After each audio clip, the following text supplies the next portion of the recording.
Hello friends, in today's short video we will try to demonstrate in a very elaborate manner, how to replace the front tire of your Metro T9 electric scooter. First of all, let us look at the tools you would need to do this tire replacement job.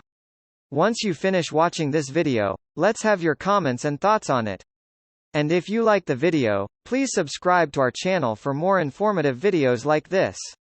Now be prepared to watch this video. And have a great day.